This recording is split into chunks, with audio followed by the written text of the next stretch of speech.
നമസ്കാരം, സ്വാദിഷ്ടിലേക്ക് സ്വാഗതം. എളുപ്പത്തിൽ കുക്കറിൽ തന്നെ കോളിഫ്ലവർ കറി തയ്യാറാക്കുന്ന വിധം കാണാം. കുക്കർ വെച്ച് ചൂടായതിനു ശേഷം 4 ടേബിൾ സ്പൂൺ വെളിച്ചെണ്ണ വെച്ച് കൊടുക്കുക. 1 ടീസ്പൂൺ കടുകിട്ട് പൊട്ടിക്കുക.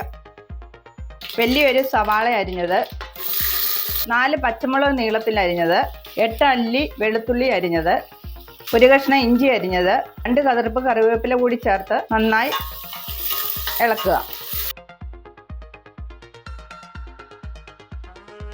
2 മിനിറ്റ് ഒന്ന് വഴന്നതിന് ശേഷം 12 ബീൻസ് അരിഞ്ഞത്, 2 ക്യാരറ്റ് അരിഞ്ഞത്, കോളിഫ്ലവർ അരിഞ്ഞതോട് ചേർത്ത് നന്നായി വഴറ്റുക.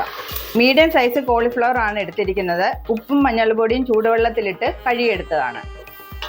ഇതിപ്പോൾ 5 മിനിറ്റ് നേരം വഴറ്റിയിട്ടുണ്ട്. ഇതിലേക്ക് മസാലകൾ ചേർത്ത് കൊടുക്കാം. 4 ടേബിൾ സ്പൂൺ മല്ലിപ്പൊടി, 1/2 ടീസ്പൂൺ മഞ്ഞൾപ്പൊടി, 1 ടീസ്പൂൺ ഗരം മസാല, 2 ടീസ്പൂൺ ഉപ്പ് കൂടി ചേർത്ത് നന്നായി ഇളക്കി യോജിപ്പിക്കുക. മസാലകളുടെ പച്ചമണം മാറുന്ന വരെ വഴറ്റുക. അതിനുശേഷം 1 കപ്പ് വെള്ളം കൂടി ചേർക്കുക. നന്നായി ഇളക്കി യോജിപ്പിക്കുക. അടച്ചു വെച്ച് 1 വിസിൽ വരെ വേവിക്കുക.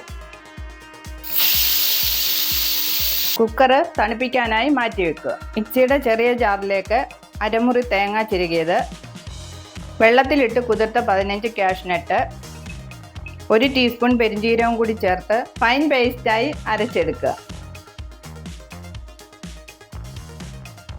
അരച്ചു വെച്ചിരിക്കുന്നവ കുക്കറിലേക്ക് ചേർക്കുക. സ്റ്റൗ ഓണാക്കിയതിന് ശേഷം നന്നായി എല്ലാം ഇളക്കി യോജിപ്പിക്കുക. 1/2 ടീസ്പൂൺ കുരുമുളക് പൊടി കൂടി ചേർത്ത് നന്നായി ഇളക്കി യോജിപ്പിക്കുക.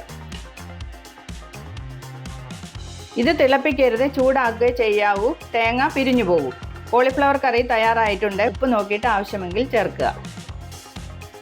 വീഡിയോ ഇഷ്ടപ്പെട്ടാൽ ലൈക്ക് ചെയ്യുക, ഷെയർ ചെയ്യുക, അഭിപ്രായങ്ങൾ കമൻറ്റിലൂടെ അറിയിക്കുക.